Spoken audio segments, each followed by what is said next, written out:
Déjà, on a les premières réactions. Jackson Likongola, depuis Kisangani, province de la Chopo, il dit la RDC, pays cher à Lumumba, souffle beaucoup je pense qu'il veut dire souffre beaucoup plus d'un problème de type d'homme. C'est un pays qui a des beaux textes, mais la mise en application de ces derniers pose problème.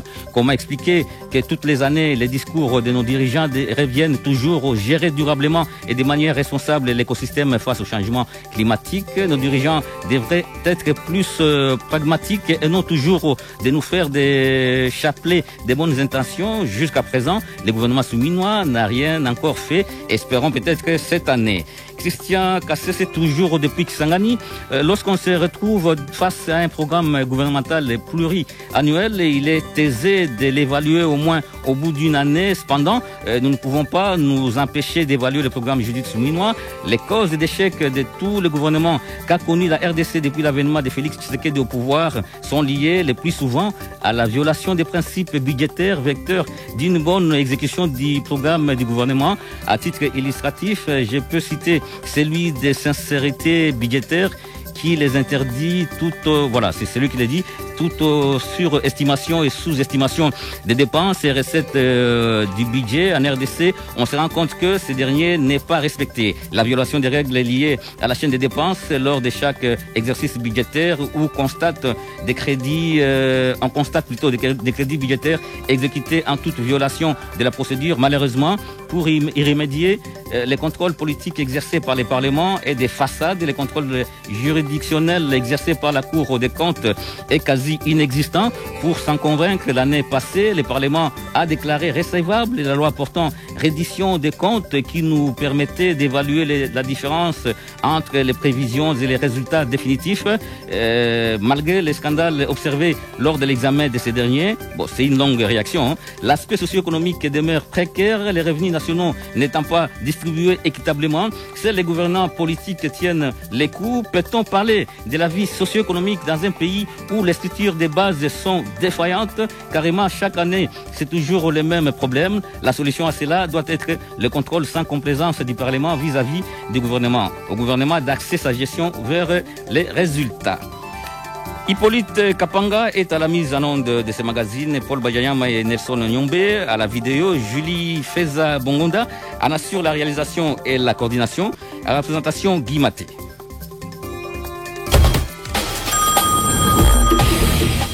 Allô? Allô? Allô? C'est parce que Radio Kapi unit le Congo que vous êtes concerné par cette émission. Bonjour monsieur le journaliste, bonjour. En tout cas, j'étais très ravi par rapport à ça. Je suis vraiment ravi par la pertinence de l'interview. Habitants de toutes les provinces, parole aux auditeurs et votre émission. Vous donnez votre avis sur les grands thèmes de l'actualité ou les petits tracas de la vie de tous les jours. À vous aussi de proposer des solutions. Chacun doit avoir la conscience qu'il n'a pas bien travaillé. Les intouchables, dans ce pays, n'existait pas. Parole aux auditeurs, une émission à réécouter du lundi au vendredi à 21h. Encore une fois, bienvenue dans ces nouveaux numéros des Paroles aux auditeurs et merci à tous ceux qui ont déjà réagi sur la page Facebook, aussi qui se sont inscrits pour réagir. Nous parlons, comme je l'ai dit, aujourd'hui du bilan de l'action du gouvernement souminois en 2024 sur le plan socio-économique et sécuritaire. Et pour échanger sur ce sujet, nous recevons ici au studio Patrick Mouyaya, il est ministre de la Communication, Médias et porte-parole du gouvernement. Bonjour monsieur le ministre Patrick Mouyaya. Bonjour monsieur Guy, bonjour à tous les auditeurs de Radio Kapi et mes vœux le meilleur pour la nouvelle année. Merci de vous être déplacé jusque dans nos studios. Nous en profitons aussi pour vous présenter à vous ainsi qu'à toute votre famille nos vœux le meilleur pour cette nouvelle année 2025. Merci beaucoup. D'abord, monsieur le ministre, nous sommes le 13 janvier 2025. Comment se porte aujourd'hui la République démocratique du Congo de façon globale? Écoutez, vous posez une question complexe. Ça dépend par quel bout nous voulons commencer à y répondre. Mais je dirais que la situation dans l'Est de la République démocratique du Congo nous empêche évidemment de dire que la République démocratique du Congo se porte bien, parce qu'on ne peut pas penser bien se porter en ayant toutes ces populations déplacées, toutes ces populations qui subissent les affres de la guerre du fait justement de la volonté criminelle du président rwandais. Ça, c'est sur un point, le point de vue sécuritaire, mais sur les autres aspects, vous pouvez noter avec moi, j'ai suivi les réquisitoires que vous avez lus tout à l'heure de certains compatriotes. Je me rends compte qu'il existe encore davantage de fossés dans la perception de la situation générale du pays, parce que il faut pas rêver. Avec le président Tshisekedi, nous faisons des pas des géants. Mais la nature des problèmes auxquels nous faisons face, depuis en tout cas l'installation du gouvernement, nous ne pourrons pas y répondre tel que le Congolais le souhaite. C'est pour ça que nous disons toujours qu'il serait plutôt souhaitable de faire une petite gymnastique pour essayer de juger du bilan du président ou de notre bilan en fonction de moyens que nous avons mobilisés et en fonction de problèmes qui se posent. Mais ici, j'aimerais dire qu'il y a beaucoup de choses qui ont été faites, notamment dans les secteurs de l'éducation. On va revenir peut-être sur la gratuité et ce qu'elle représente. Et aujourd'hui, pour le président Tshisekedi, nous devons regarder comment cette gratuité monte au niveau de l'enseignement secondaire, au-delà de l'enseignement élémentaire. Mais on veut parler de couverture santé universelle avec le premier volet du programme de la maternité, de la maternité gratuite qui touche beaucoup de provinces et qui est en phase d'expansion. On peut aussi parler, par exemple, du programme de développement local de 145 territoires. On peut aussi parler au plan économique, parce que lorsqu'on parle de budget, lorsqu'on parle des finances, il faut pas oublier que nous sommes en programme avec les institutions du Bretton Woods.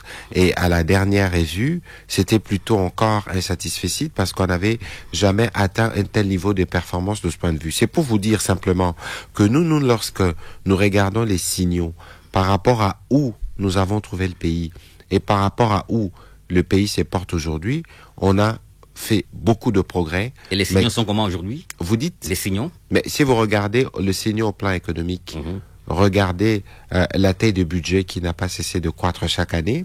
On va pas nous satisfaire de la taille du budget que nous avons, parce que justement... C'est tout de sa répartition? Vous dites? C'est tout de sa répartition? La question... D'abord, même avant de parler de la répartition, la question de sa hauteur. Ce n'est pas suffisant par rapport à nos besoins, mais nous mobilisons au maximum. Parce que vous savez que les budgets, c'est ce que génère l'économie. Au plan de l'économie, on n'a pas peut-être besoin de recenser les nombres des entreprises ou comment nous mobilisons leurs ressources, mais il faut observer que, en tout cas, depuis que le président Tshisekedi est là, les budgets est en constante progression. Il faut observer que, de la même manière que nous évoluons dans les budgets, que dans certains portefeuilles de projets, et par exemple dans les projets qui sont financés par les institutions de Bretton Woods, FMI, Banque mondiale, nous avons fait des progrès. Je pense que on n'a jamais autant absorbé des moyens dans le projet en RDC que maintenant. Et donc, c'est pour vous dire simplement que nous... Et les réalisations sont palpables? Écoutez, nous sommes dans des multiples secteurs. Je peux vous donner des indications. Lorsque, par exemple, on construit des rocades à Kinshasa dans le cas du financement chinois, on peut construire 150 km de route. C'est Kinshasa, vous restez peut-être dans la ville de Kinshasa. Mais je vous donne un exemple, parce que nous faisons l'itinérance avec le président de la République, justement pour s'assurer que l'action du gouvernement touche aux différentes provinces. Nous avons été à Mbuji-Mayi il y a quelques semaines. Nous y étions pour la campagne électorale. Mais si vous allez à Mbuji-Mayi, la voirie de Mbuji-Mayi est totalement transformée. Ce sera le tour des Kananga dans le prochain jour et partout d'ailleurs, parce que l'objectif ici, et c'est cela la particularité de l'action de notre gouvernement, et dans les cas du budget 2025 justement, on va faire de gros investissements en province. On a commencé avec les 145 territoires parce que la République démocratique du Congo, c'est pas Kinshasa, même sur le côté de Kinshasa, il y a aussi des efforts à faire et qui sont en cours d'ailleurs sous la direction du gouverneur Bumba en termes de voirie, pour être sûr que nous avons soulagé, qu'on a permis aux populations de se déplacer. Et donc, ici, c'est simplement les besoins de rassurer les uns les autres que les problèmes sont pris en main et nous y apportons des solutions. On espère que cette fois-ci, le gouvernement va donner beaucoup plus de moyens aux provinces. C'est parce que les provinces se sont plaintes depuis toujours du fait que bon, écoutez, ne reçoivent pas assez de moyens. Il y a un vrai débat. Il y a un vrai débat à faire parce que lorsque, par exemple, le président de la République pense qu'il faudrait qu'on réfléchisse sur la Constitution, je pense qu'il y a des choses qui doivent être recadrées, notamment sur les fonctionnements de province. En novembre dernier, nous étions en conférence de gouverneurs à Kalemi, où, pour la première fois, on a voulu directement associer les assemblées provinciales. Parce qu'en réalité, nos provinces ont eu du mal à fonctionner du fait de l'instabilité politique. Du fait justement de cette querelle permanente entre les gouverneurs qui serait et présidents aussi, selon une certaine opinion, instrumentalisée par Kinshasa. C'est des querelles que non. Les tireurs de ficelle seraient la question, c'est pas d'abord l'instrumentalisation. La question d'abord, c'est que c'est une querelle entre guillemets de pauvreté. Nous avons 26 provinces. Si vous devez regarder les capacités contributives de ces provinces et ce que ces provinces génèrent pour répondre aux besoins d'éducation, de santé ou d'agriculture qui sont des compétences exclusives de provinces, ça pose véritablement problème. La problématique de la retenue de 40% à la source, c'est une question permanente parce que dans certaines provinces, si on retient 40%, on sera en mesure de ne rien faire en réalité.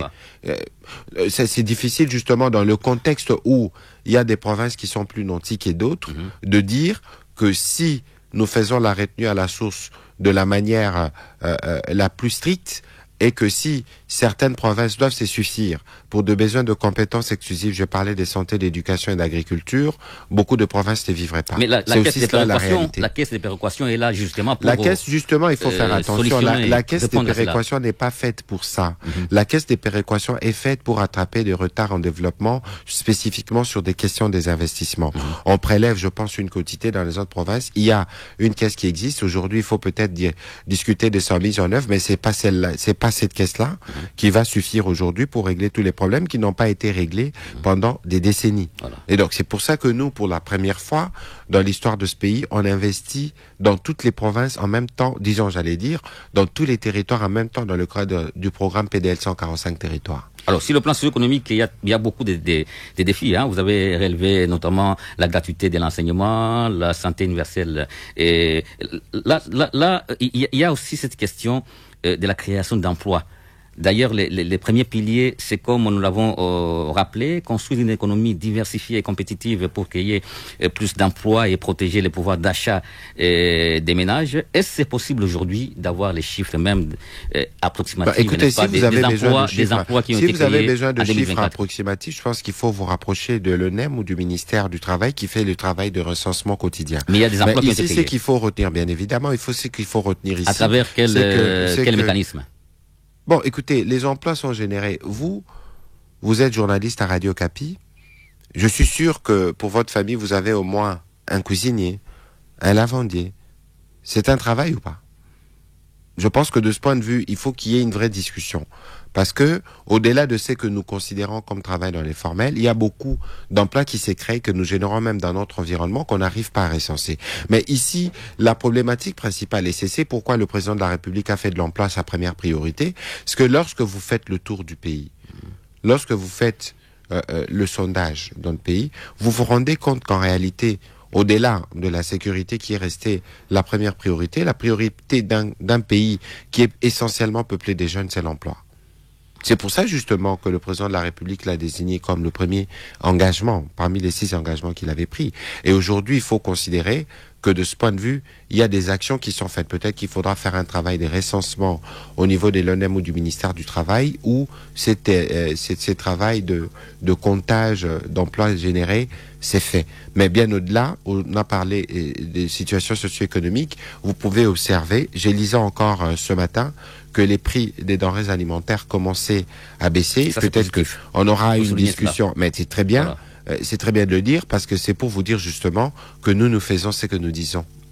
Voilà. Et où en est-on aujourd'hui avec toutes ces stratégies visant à protéger les pouvoirs d'achat des ménages, écoutez, comme l'avait promis la Première ministre des Mais c'est ce qui est en cours. Peut-être qu'on ne fait pas toujours attention à ce qui est positif et c'est bien dommage. Regardez depuis que Madame la Première ministre Judith Suminho est là, regardez les cadres macroéconomiques, regardez les taux de change, regardez les niveaux d'inflation.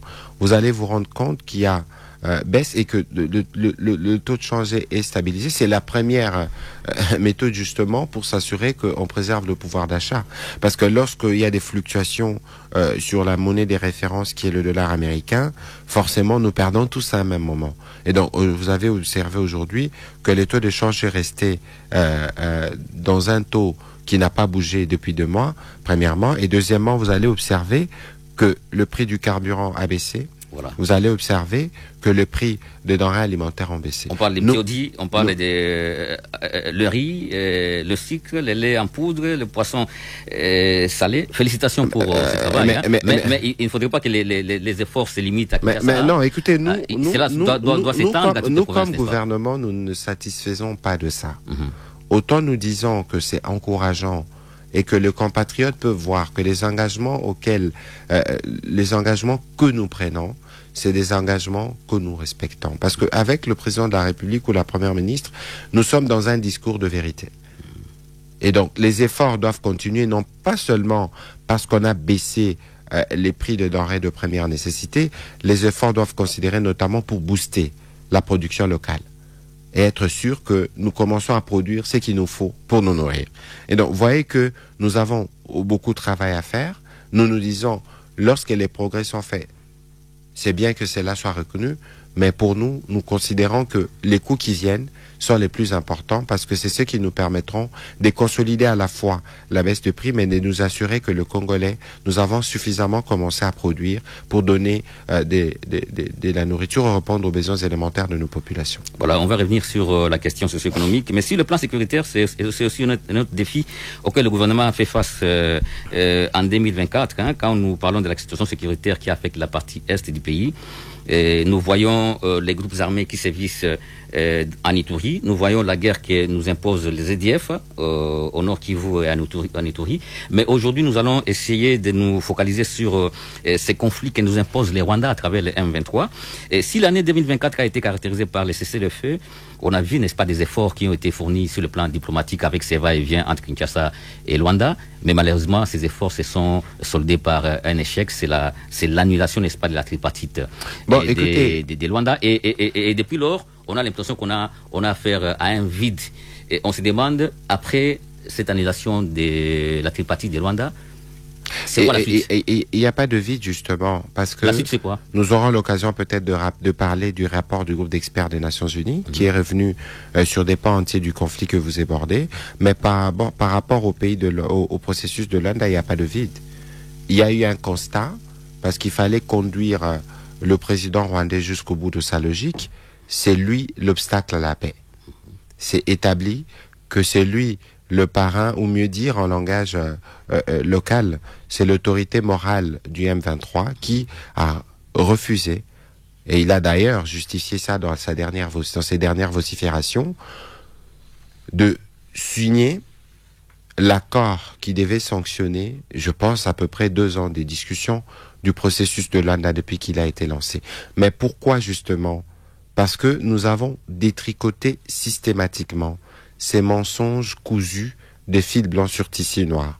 Le premier mensonge, c'est les discours de haine à RDC, ce qui n'est pas vérifié dans les faits. Le deuxième mensonge, c'est la problématique de réfugiés. Il y a plus de réfugiés rwandais au Congo que de réfugiés congolais au Rwanda. Encore qu'il faut vérifier l'identité de ces réfugiés à travers un véritable processus de profilage, parce que nous connaissons les idées derrière. Et il a réussi à l'avouer encore dans les jours passés, parce que en réalité, le problème du président rwandais, c'est de croire qu'il faut revenir sur ce qui a été fait à la conférence de Berlin. Son problème, c'est l'expansion. Son problème, c'est le vol systématique de ressources minières de la RDC. Et pour ça, il faut maintenir cette partie de la RDC dans une situation d'instabilité permanente en créant, récréant, créant encore. Les derniers nés en date, c'est les mouvements terroristes M23. Et donc, lorsque nous avons commencé est-ce qu'il n'est pas en train de profiter d'une certaine léthargie des dirigeants congolais, parce que il y a cette façon de faire, on la connaît depuis longtemps. Mais est-ce qu'on avait pris des dispositions pour prévenir cela? Ce que je peux vous dire, c'est que la léthargie, justement, c'est le terme qu'il faut pas utiliser pour aujourd'hui, qu'on ne peut pas utiliser aujourd'hui, parce que jamais jamais depuis les débuts de ces conflits dans l'Est, le président rwandais n'a eu une réponse aussi musclée. Et ces réponses, nous les donnons sur 5 axes. Il y a une réponse militaire, il y a une réponse diplomatique, il y a une réponse économique, il y a une réponse judiciaire et il y a une réponse médiatique.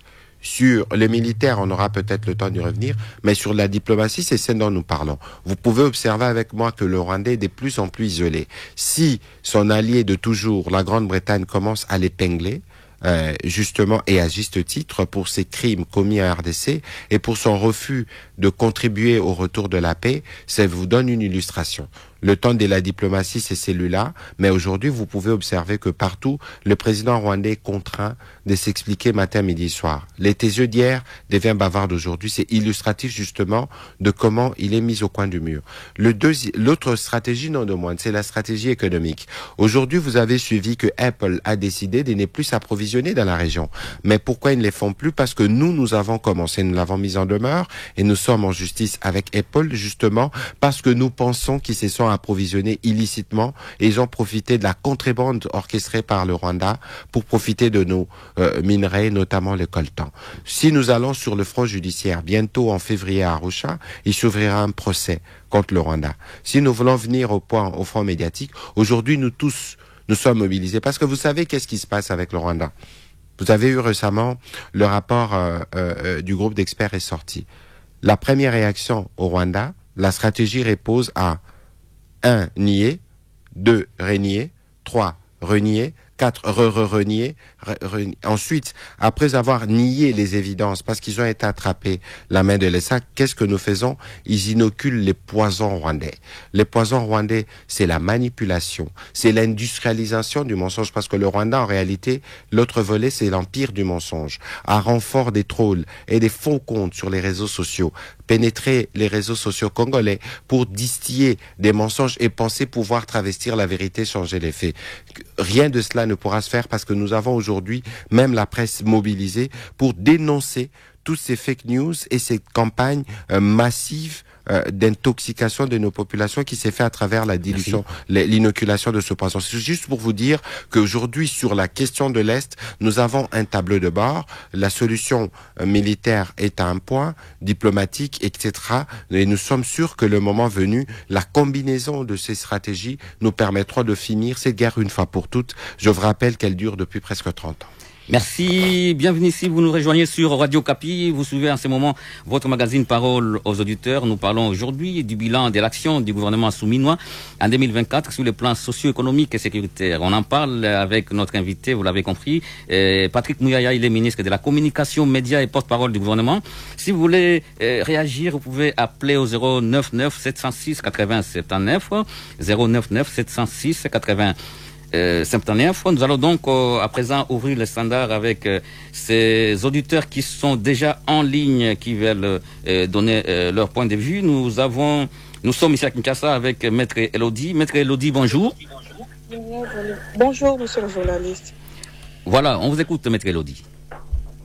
Je vous salue, je salue les auditeurs, je salue l'invité de ce matin, monsieur le ministre Mouyaya. Et je voulais vraiment, pour gagner du temps, réagir par rapport à ce sujet aussi important et pertinent en ce début de l'année. Il est vrai, monsieur le journaliste, chers auditeurs, que les programmes sur le gouvernement souminois avaient suscité beaucoup d'espoir. Il y a beaucoup de bruit autour de vous. Hein. Apparemment, vous avez allumé, je ne sais pas si c'est une radio ou une télé. Essayez de vous éloigner de ça, s'il vous plaît, madame Elodie. Oui. Je disais que le gouvernement souminois avait suscité beaucoup d'espoir dès sa nomination d'ailleurs, avant même qu'elle ne présente son gouvernement, ou son programme plutôt à l'Assemblée nationale. Mais la réalité aujourd'hui est qu'il manque des résultats concrets par rapport disons, aux piliers tels que repris, tel que vous avez repris au début de l'émission et tel qu'il a été présenté à l'Assemblée nationale. Et moi, je pense que c'est cette absence des résultats concrets doit être analysée de manière objective parce qu'il y a des causes qui sont structurelles et des causes qui sont conjoncturelles. moi j'ai l'impression que souvent, lorsqu'on fait l'analyse, on se limite aux causes qui sont conjoncturelles, sans pour autant aborder les causes qui sont structurelles. Et à entendre Monsieur le ministre, même s'il dit que le gouvernement ne s'autosatisfait pas, mais on peut sentir qu'il y a vraiment le décalage entre la réalité que vivent les Congolais et la perception que les autorités, que le gouvernement de la République a de ses actions. Et c'est là qu'il y a un problème majeur, parce que tant qu'on ne sait pas faire un diagnostic sérieux, on ne pourra pas trouver des solutions qu'il faut aux problèmes qu'il faut. Et moi, je pense que l'élément fondamental ici, sur lequel je voulais intervenir, c'est l'absence de leadership visible, qui est une cause structurelle et qui nécessite d'être vraiment abordée avec tous les sérieux pour espérer aux résultats concrets. Merci. Monsieur le journaliste et chers auditeurs, aujourd'hui, parce que le ministre venait de parler sur les 3 points, l'aspect socio-économique, sécuritaire et environnemental, même s'il n'a pas abordé, mais ne fût-ce que sur l'aspect socio-économique. Vous savez, et vous venez de le dire d'ailleurs avant le début de l'émission, à la radio on a suivi, les médecins sont en grève, donc dans une partie de la République, et c'est un seul élément de l'aspect socio-économique qu'on peut aborder. Et il a parlé lui-même de la santé, la couverture santé universelle. Malgré tous les efforts qu'on peut dire, qu'est-ce que le Congolais peut retenir? Aujourd'hui, les gens sont en train de mourir. Maintenant, là qu'on est en pleine émission, les gens sont en train de mourir parce qu'ils sont refusés dans des hôpitaux, parce qu'ils ne peuvent pas se faire soigner. Et le ministre, lui, non, il dit que ça va, la couverture santé universelle évolue très bien, d'ailleurs, dans certaines provinces. Voilà seulement un élément qui, si on l'analyse, vous vous rendez compte que non, il y a les Congolais qui regardent une situation et d'autres qui regardent. Et moi, je dis qu'il faut absolument qu'il y ait une analyse sérieuse et travailler. Le Premier ministre doit vraiment asseoir un leadership suffisant. Merci, on a compris. Vous n'allez pas monopoliser la parole. Hein? Il y a beaucoup de gens qui veulent aussi intervenir. Insuffisant. Le pays a besoin de leadership fort, on a compris, capable de transcender les jeux de pouvoir interne et imposer une vision claire des réformes structurelles. Merci, madame. L'absence d'une vision claire. Merci beaucoup, madame Elodie. On a compris. Mais je crois que je ne sais pas s'il y a un autre auditeur qui va réagir, mais je crois que Madame Elodie elle-même, elle se trompe dans les diagnostics justement parce qu'elle ne peut pas, par exemple, revenir sur ce dont on a parlé, vous par exemple, pour donner un exemple précis sur ce que le Congolais consomme tous les jours. Vous avez salué le fait que les prix ont baissé et dire qu'il n'y a pas, un diagnostic. Non, mais je vous ai dit, c'est moi qui vous ai dit tout à l'heure que nous faisons des provinces la priorité. C'est pour ça que justement le président de la République s'y rend. Lorsqu'on parle de diagnostic sérieux à faire, mais le diagnostic a été fait. C'est pourquoi le président de la République a proposé la réponse en termes de 6 engagements, en commençant par l'engagement de l'emploi. Lorsqu'elle parle d'absence de leadership, je ne sais pas ce qu'elle entend par absence de leadership, parce que je vous ai donné depuis les débuts des réponses précises aux préoccupations qui sont données. Les problèmes structurels dont elle parle, c'est justement, je voudrais pas parler de la part de l'héritage, mais constatons-nous tous, moi je suis né en 82, j'ai l'impression que depuis ma naissance jusqu'à aujourd'hui, on n'a jamais véritablement investi dans ce pays et que nous avons commencé une descente vers la pauvreté qui ne fait que s'accroître, notamment avec le poids démographique. Il y a la responsabilité générale des uns et des autres dans les choix que nous faisons, notamment en termes de maternité, etc. C'est pas les lieux pour les débats, mais ici, je les disais en introduction de cette émission, si vous voulez, et Madame Elodie, je l'ai entendu, ça veut dire qu'elle peut regarder, apprécier les bilans des départs lorsque nous sommes arrivés et ce que nous avons fait. Les actions que nous faisons, c'est des actions des solutions conjoncturelles que vous proposez souvent, en lieu et place des solutions mais justement, les structurelles, ça s'est construit justement. Lorsque nous avons été pendant de longues décennies ici, on n'a pas trouvé des réponses, par exemple, pour la nécessité de l'application de la disposition constitutionnelle qui impose que les enfants doivent aller à l'école gratuitement.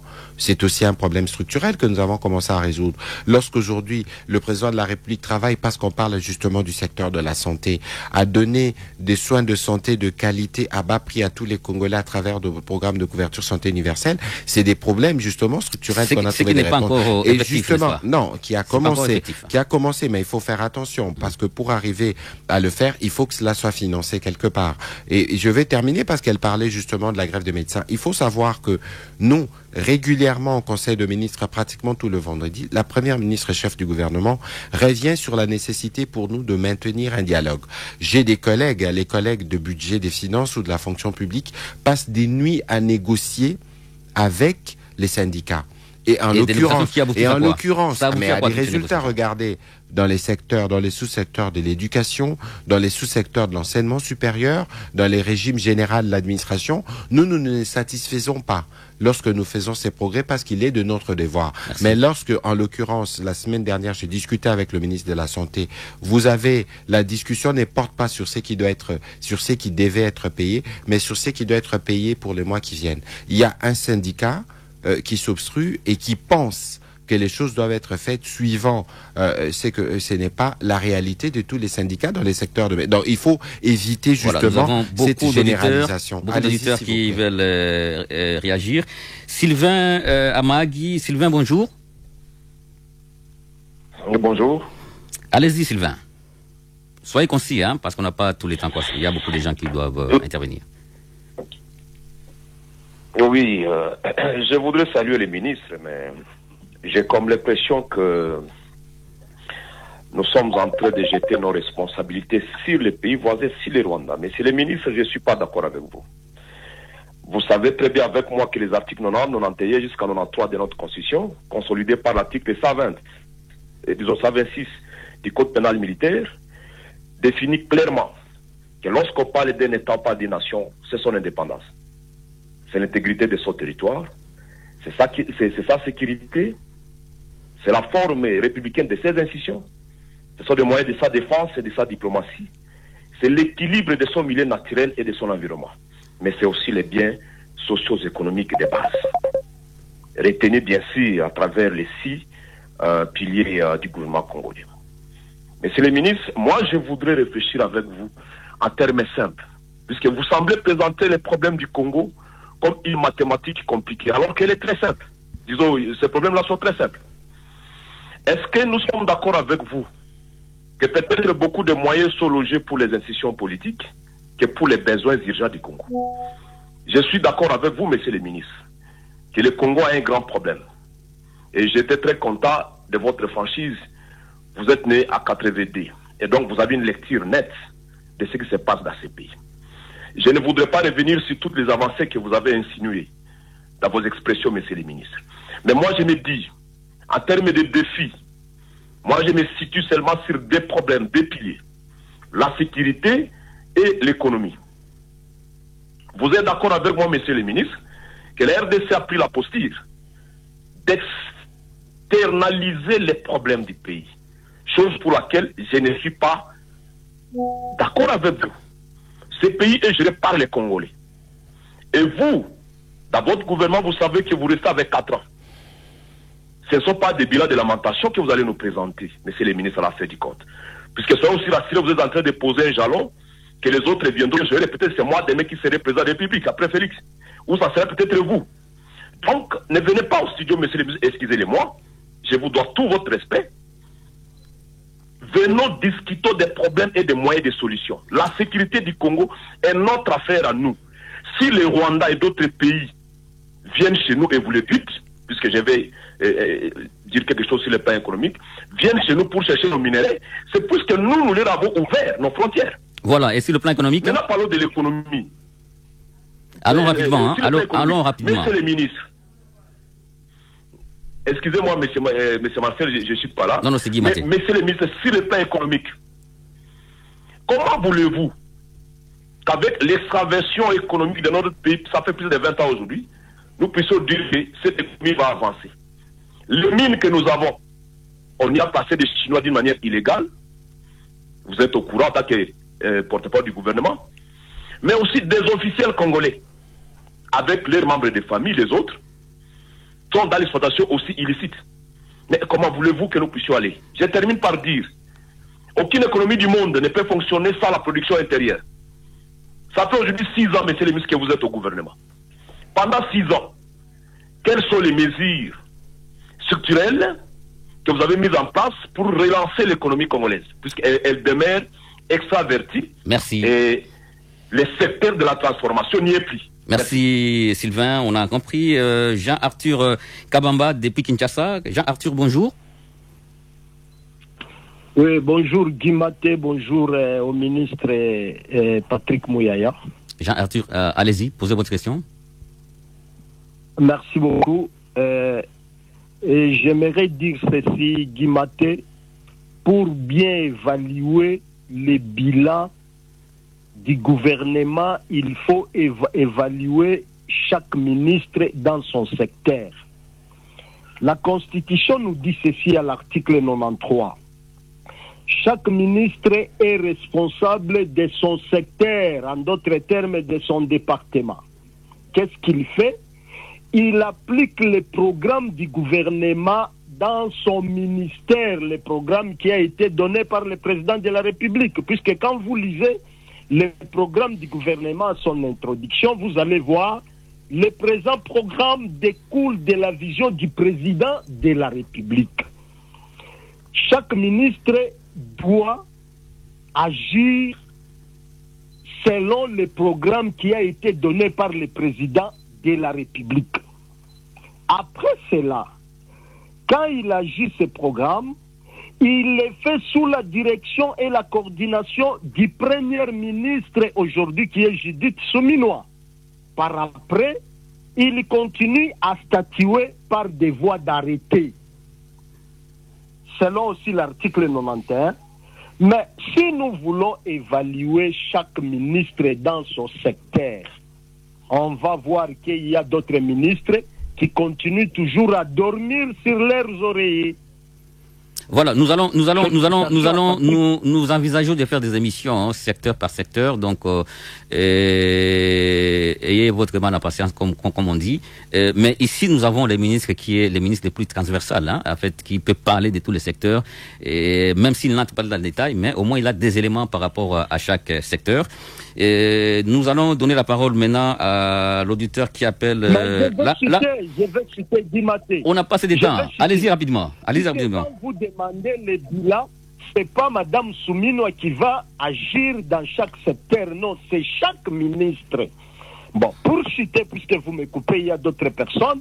Félicitations au changement des nouveaux narratifs, Patrick Mouyaya, Constant Moutamba, puisque pour bien évaluer la totalité du gouvernement, il faut évaluer chaque ministre. Alors, c'est ce que j'allais dire. Il faut lire l'article 91 de la Constitution et l'article 93 pour comprendre. Félicitations aussi au troisième ministre qui vient de marquer son but et le ministre de l'économie. Alors, merci, on a compris. On rentre à Kinshasa avec Maître... on était toujours à Kinshasa en fait. Là, on est toujours à Kinshasa avec Maître Omar Kigalou. Maître Omar Kigalou, bonjour.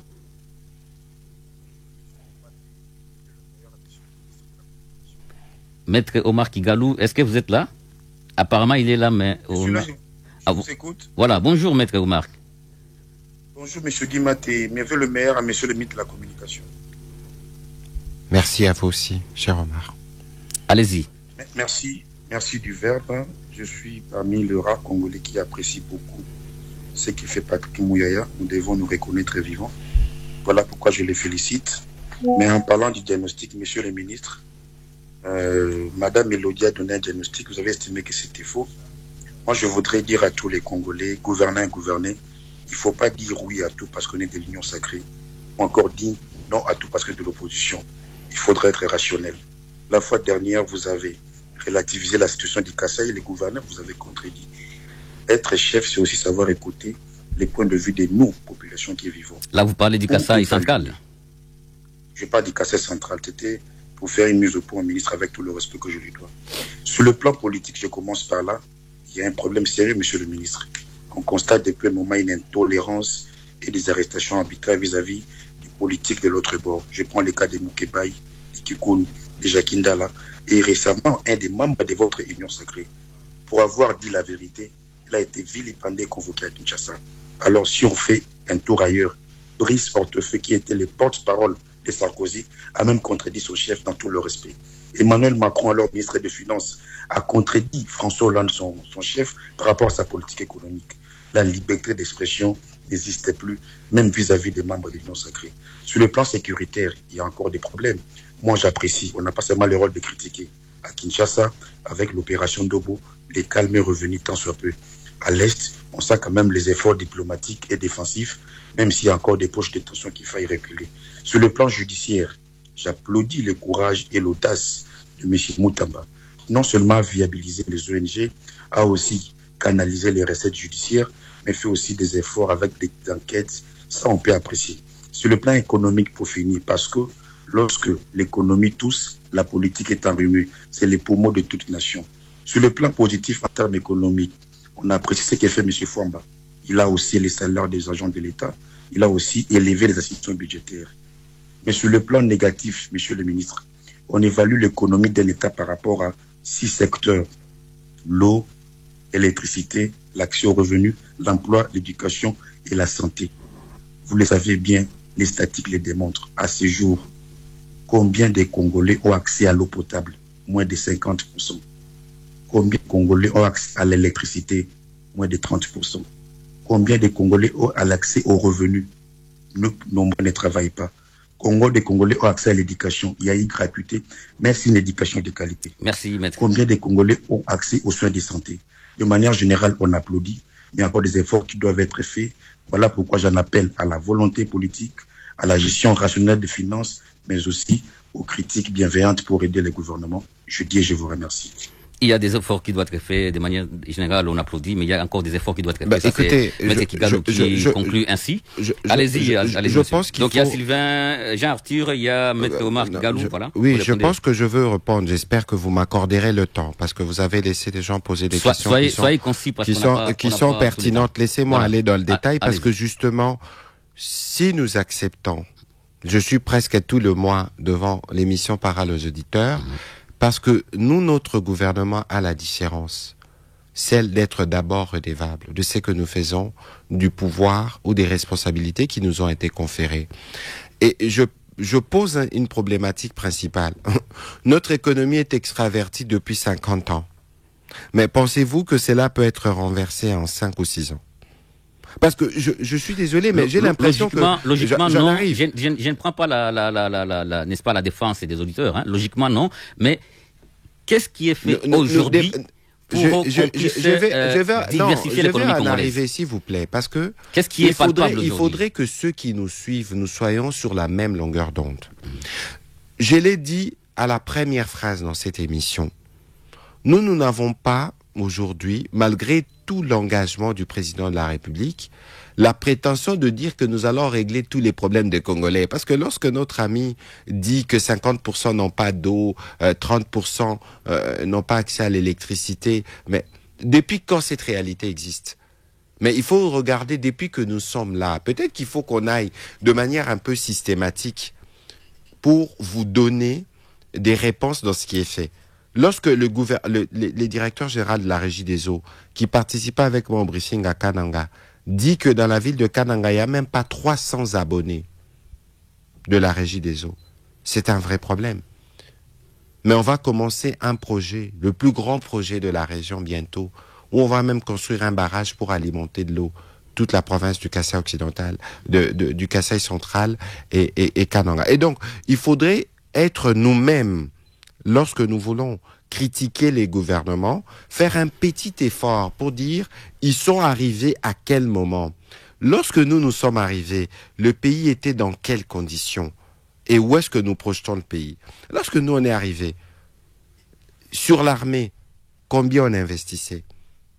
Notre appareil diplomatique était dans quel état? Il est dans quel état aujourd'hui? Tous ces arriérés, non, qu'est-ce qui est fait aujourd'hui? Non, s'il vous plaît. C'est crucial de répondre à ces questions parce qu'il faudrait, c'est la beauté justement de l'exercice, il faut que les Congolais qui nous suivent prennent notre point de départ et ils nous jugeront mieux. Et vous allez voir que depuis 2019, Ces pays a commencé véritablement à changer. Mais mon cher ami, lorsqu'un arbre pousse, il prend du temps. Parce que justement, on ne va pas faire d'un paradis social dans un désert économique, parce que vous parlez des diversifications de l'économie. Aujourd'hui, protocole de Maputo, je pense, n'est pas me tromper. Plus de 11% du budget est consacré au secteur de l'agriculture, parce que justement, c'est là qu'on peut à la fois répondre à nos impératifs de nourriture quotidiens, mais c'est là aussi qu'on peut commencer la véritable diversification, parce que lorsque vous produisez, vous transformez, vous industrialisez, et ça va de pair.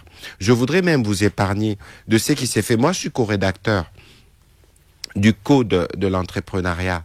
Aujourd'hui, ce qui est fait dans ces secteurs.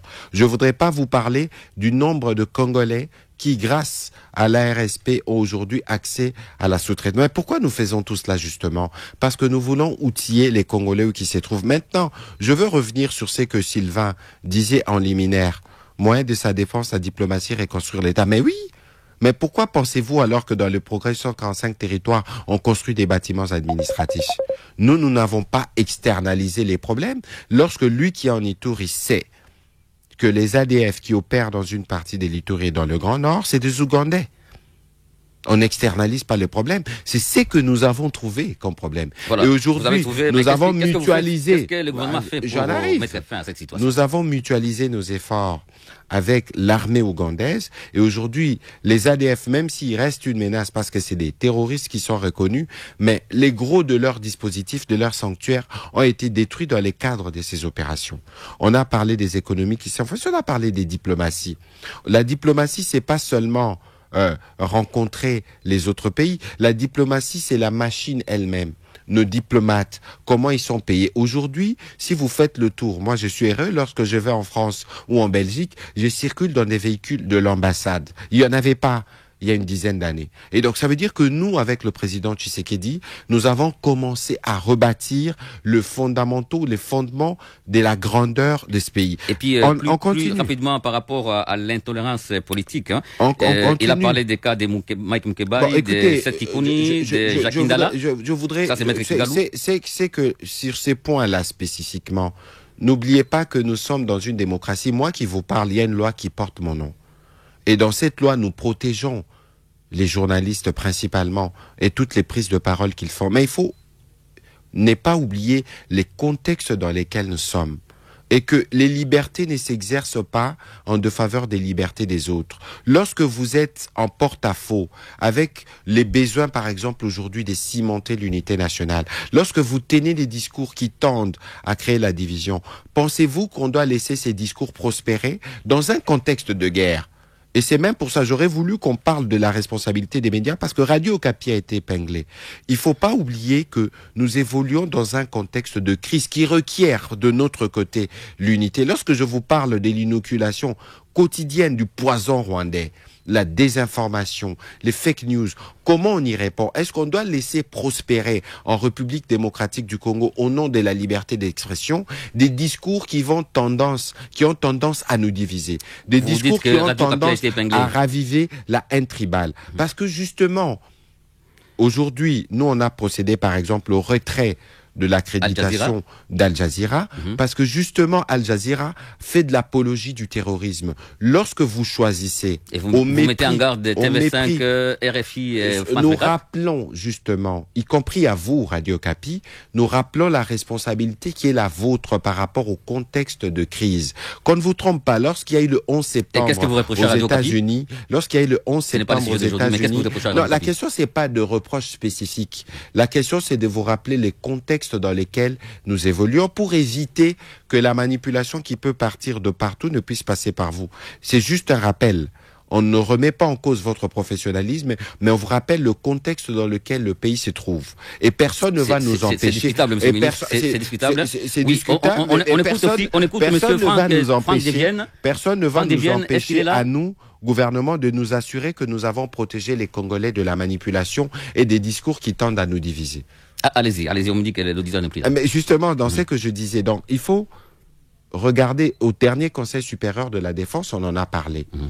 Lorsqu'il y a des efforts qui doivent être faits au plan diplomatique, ils se font. Mais dans les cas du plan médiatique, il faut qu'aujourd'hui que le Congolais de Di Lolo comprennent les enjeux de la guerre que nous avons dans l'Est. Il faut que le Congolais de Songololo le sache, mais on ne le saura de quelle manière. À cet effet, il faut que le gouvernement puisse donner l'information officielle à la presse, n'est-ce pas? C'est pourquoi nous sommes là. Et c'est pourquoi nous faisons régulièrement de briefing. Mais il y a un effort à faire, davantage, pour s'assurer dans un contexte de propagation des fake news et des désinformations, que vous, les médias, que vous êtes mobilisés avec nous, non pas pour faire la propagande, parce que c'est jamais ce que nous vous demandons, mais pour vous assurer que vous contribuez à l'œuvre de la construction de la paix. Et c'est ça aussi le sens, par exemple, de la mission de Radio Okapi. Et donc ici, parce que nous commençons à tendre vers la fin, j'aurais voulu revenir sur des choses qui ont été dites ici par Maître Omar Kigalou ou encore... Oui, il y a quand même un élément, un point important. Et demain, on aura la paix dans ces pays, parce qu'on espère que la guerre va prendre fin. Mais la guerre ne prendra pas la fin parce que vous le dites. La guerre prendra fin parce qu'il y a un président de la République, un gouvernement de militaires et des services qui travaillent avec les moyens du bord tous les jours pour ramener la paix.